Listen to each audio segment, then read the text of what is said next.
RV Tech Pro. All right, guys, working on the Juke. Got the old pipe off, which just consists of 4 bolts. In the front, these 2 spring bolts hold it to the catalytic converter.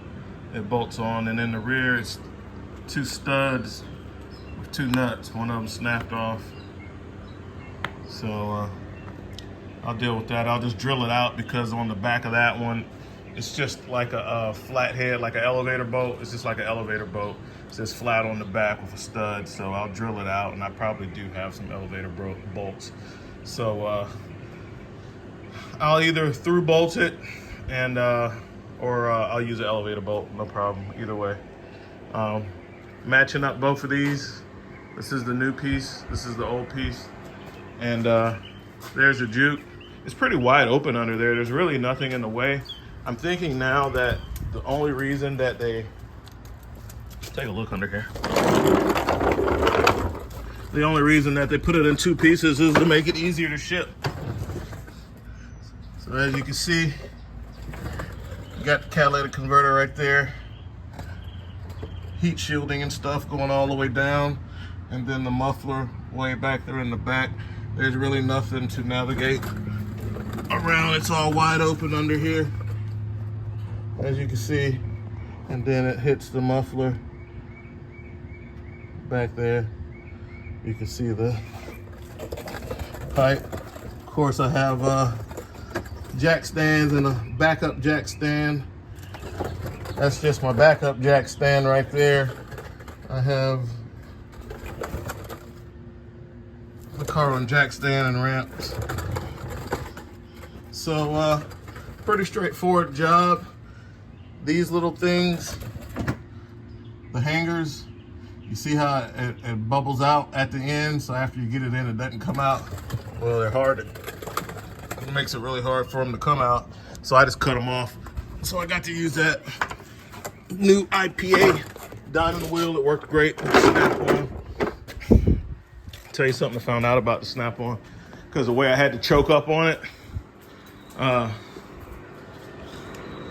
So this thing gets pretty hot, especially when you're choking up on it right here and you're covering most of all the vents, which was what I was doing, because all the power is right here in the head, and when you get in a little bind or something, it kicks. It doesn't cut out. It'll kick out of your hand like a drill. Like a drill twist your arm. This thing will kick out. So after I cut through those, towards the end of the second one, it cut off. It has a thermal protection in it. And I was like, oh yeah, she's hot. And I was choking up on it right here, covering up the vents. So I gotta choke up on it up here, because nothing spins but this part right here. The rest of this doesn't spin. So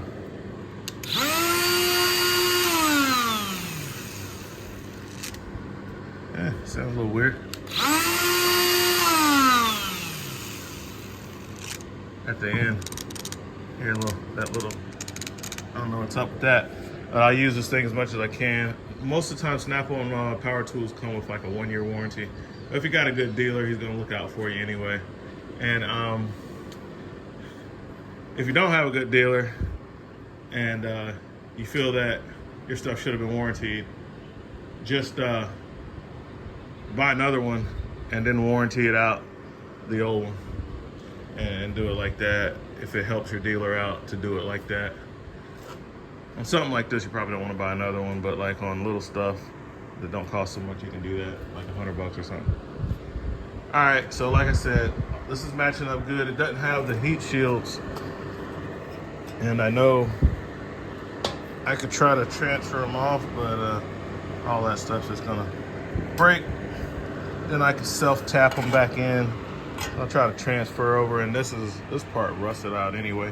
So maybe I'll get some of that tape, that thermal like muffler pipe tape, and I'll just wrap these with that in the spots where they had it heat shield, which is this at the very back and at the very front, and then the vehicle has its own heat shields mounted for the rest. Okay, that's it. Going back to work. It took me about 15 minutes to take this off, by the way. Yeah, Midas, what's up with that? All right, so as far as tools, I started off with the snap-on to try to take these out. The 14mm bolts that hold that end of the pipe to the catalytic converter. That didn't work. I went to the DeWalt, the DCF 901. It wasn't strong enough. The 761 wasn't strong enough. And these bolts do have these springs, so as you tighten them, the spring tension is on there.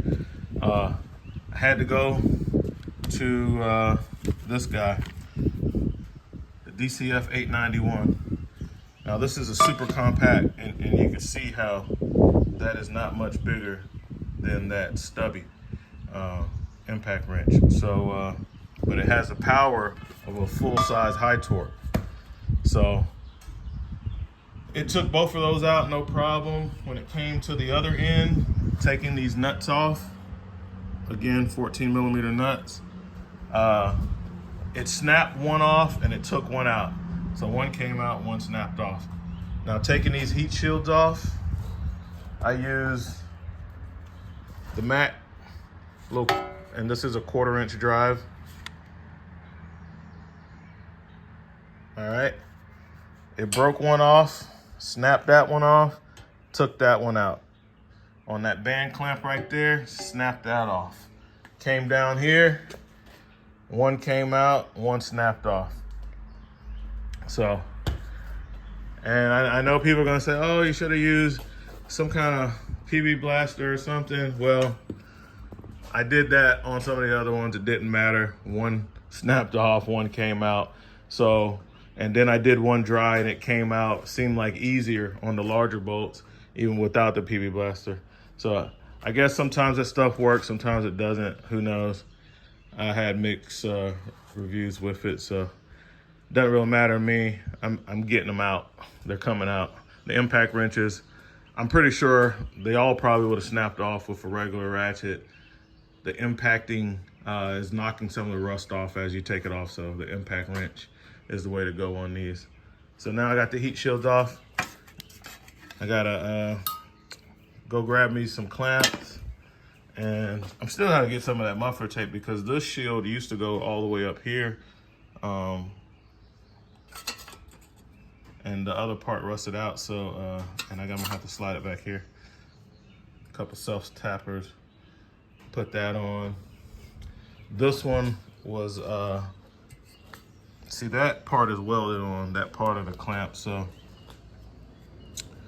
on this one I have the clamp up here, and maybe I'll just wrap it back there or do some JB weld since I don't have the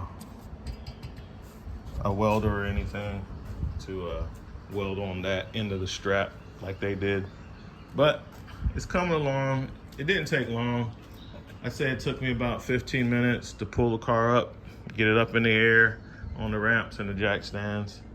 Took me another 15 minutes to get my tools out, break off or bring out some nuts and bolts, and to remove it. And most of that time was spent using this guy. Let's take a look at how she's faring. Heard good reviews about these things. They say they last forever. But it cut these off, no problem. And I was going in at a weird angle, so as you can see, it was actually the equivalent of cutting a thicker piece of metal because the weird angle that I had to come in to get these off with limited space. So that worked out well.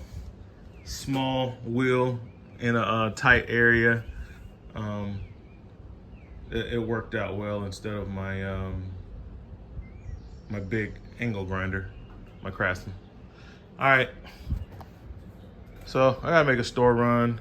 I'm gonna grab a clamp for this, some thermal tape for to serve as a heat shield, and to kind of patch up the little spot that got rotted out, and figure out something as far as putting that on. It'll probably be some JB weld in the back and clamp it in the front, and it'll be fine. It's just a heat shield.